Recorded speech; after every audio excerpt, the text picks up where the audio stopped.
राधे कृष्ण राधे कृष्ण। चाणूर, मुष्टिक आदि मल्लों का तथा कंस और उसके भाइयों का वध। श्री नारद जी कहते हैं, राजन, नंदराज का चित्त करुणा से द्रवित हो रहा था।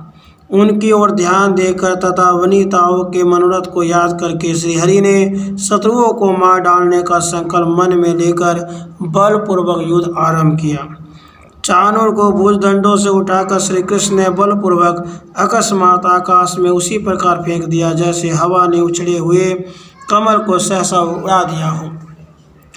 आकाश से नीचे मुंह किए वह पृथ्वी पर इतने वेग से गिरा मानो कोई तारा टूट पड़ा हो।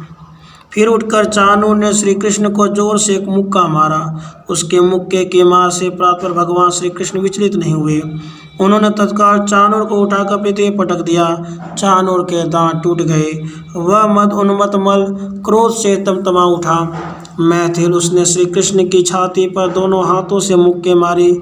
नरेश्वर, जब दोनों हाथों से उसके दोनों हाथ पकड़कर भगवान श्री कृष्ण ने कंस के आगे उसे घुमाना आरंभ किया और सबके देखते देखते पृथ्वी पर उसी प्रकार दे मारा जैसे किसी बालक ने कमंडलों पटक दिया हो।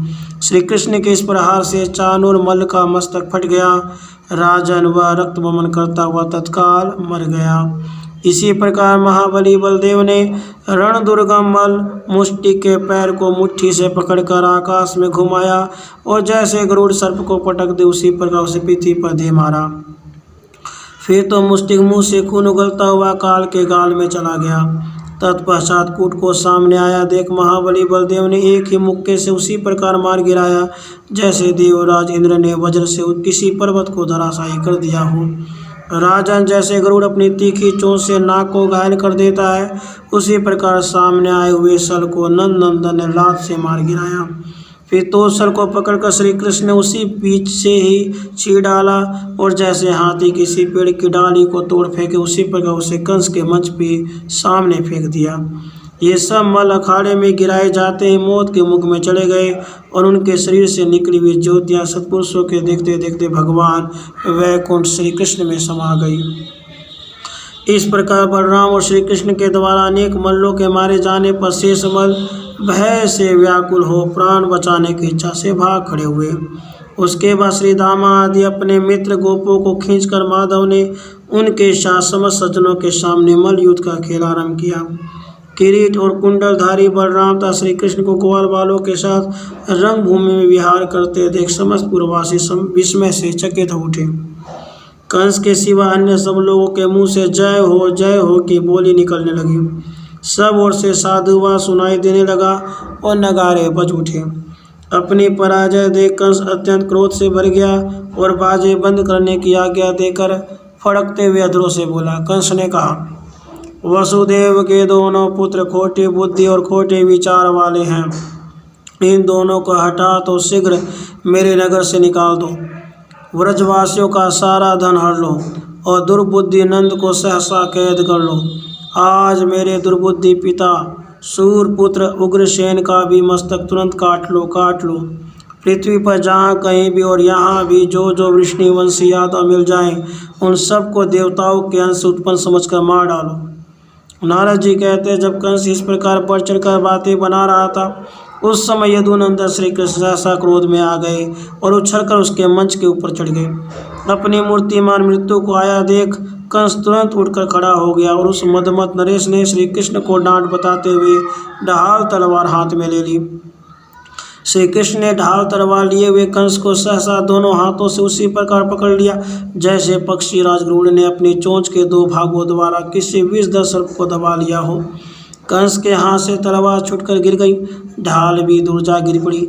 वह बलवान वीर बल लगाकर श्री कृष्ण की भुजाओं के बंधन से उसी प्रकार निकल गया जैसे पुंडरीक नाग गरुड़ की चोंच से छूट निकला हो।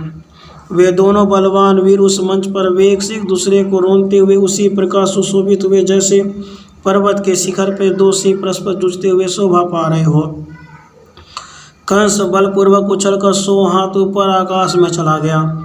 फिर श्री कृष्ण ने भी उछलकर उसे इस प्रकार पकड़ लिया मानो एक बाज पक्षी ने दूसरे बाज पक्षी को आकाश में धर दबोचा हो।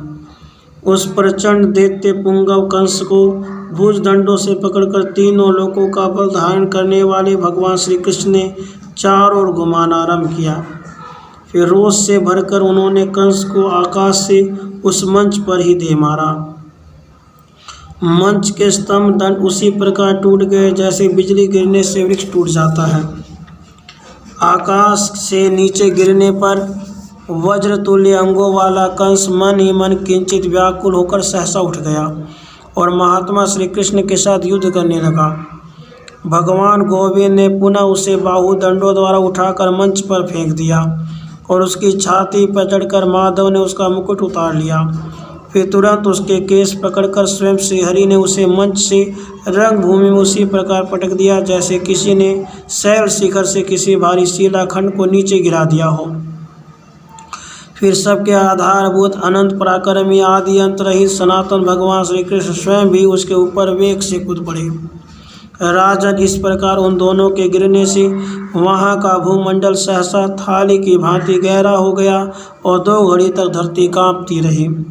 नरेश्वर श्री कृष्ण ने उस मरे हुए भोजराज के शव को सबके देखते देखते वहाँ की भूमि में उसी तरह घसीटा जैसे सिंह ने मरे हुए गजराज को खींचा हो।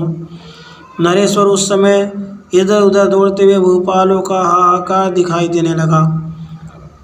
महाबली कंस ने वैर भाव से देवेश्वर श्री कृष्ण का भजन करके उसी प्रकार उनका स्वरूप प्राप्त कर लिया जैसे कीड़ा भृंगी के चिंतन से उसी का रूप ग्रहण कर लेता है। कंस को धराशायी हुआ देख उसके 8 महाबली भाई सुहूत, सृष्टि, नयग्रोध, तुष्टिमान, राष्ट्रपालक, सुनामा, कंक और संग क्रोध से ओष्ठ फड़फड़ाते हुए ढाल और तलवार ले युद्ध करने के लिए श्री कृष्ण पे टूट पड़े। उन्हें आते देखकर रोहिणी नंदन बलराम ने मुदगर हाथ में लेकर उसी प्रकार उनके निकट हुंकार किया जैसे सिंह मृगों को देखकर दहाड़ता है। मिथिलेश्वर उस हुंकार से ही उन पर इतना भय छा गया कि उनके हाथों से शस्त्र उसी प्रकार गिर पड़े जैसे डंडा मारने से आम के फल गिरते हैं। निशस्त्र होने पर भी उन महावीरों ने बलराम को चारों ओर से मुक्कों द्वारा मारना आरंभ किया, ठीक उसी तरह जैसे हाथी किसी पर्वत को अपने सूंड से इधर उधर फूटते हैं। बलराम जी ने सृष्टि और सुनामा को मुदगर से मार डाला, नए ग्रोध को भुजाओं के वेग से धराशायी कर दिया और कंक को बाएं हाथ से मार गिराया।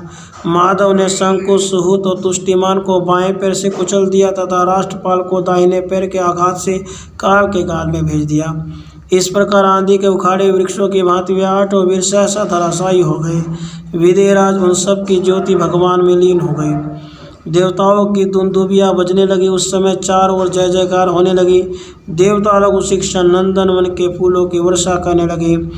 विद्याधरियाँ और गंधर्वनाएँ हर्ष से विह्वल और नृत्य करने लगी। विद्याधर, गंधर्व और किन्नर भगवान का यश गाने लगे। ब्रह्मा आदि देवता, मुनि और सिद्ध विमानों द्वारा भगवान का दर्शन करने के लिए आए। वे वैदिक मंत्रों का पाठ करते हुए दिव्य वाणी द्वारा बलराम और श्री कृष्ण दोनों भाइयों की स्तुति करने लगे। उसके बाद कंस की अस्थि प्राप्ति आदि रानियां हाथों से छाती पीटती हुई महल से बाहर निकली और प्राप्त हुए वैधव्य के दुख से दुखी हो विलाप करने लगी। स्त्रियां बोली, हा नाथ, हे युद्धपति, हे महावीर, वे तुम कहाँ चले गए? तुम तो त्रिभुवन विजयी और साक्षात देवताओं के लिए विद्रुजय वीर थे। तुमने निर्दय होकर अपने बहन के नवजात बच्चों की हत्या की थी और 10 दिन से कम और अधिक उम्र वाले दूसरे बालकों को भी बलपूर्वक वध कर डाला। उसी घोर पाप के कारण तुम ऐसी दशा को प्राप्त हुए हो। नारद जी कहते हैं, राजन, इस प्रकार अश्रु से भीगे मुख वाली दिन दुखी राजपत्नियों को धीरज मंदाकर लोक भावन भगवान ने यमुना के तट पर श्रीखंड चंद से युक्त चिताएं बनवाई और मारे गए मामाओं की पारलौकिक क्रियाएं करवाकर सबको समझाया। इस प्रकार श्री ग्रंथ संहिता में श्री उत्तराखंड के अंतर्गत नादबोला संवाद में कंस का वध नामक 8वां अध्याय संपूर्ण हुआ।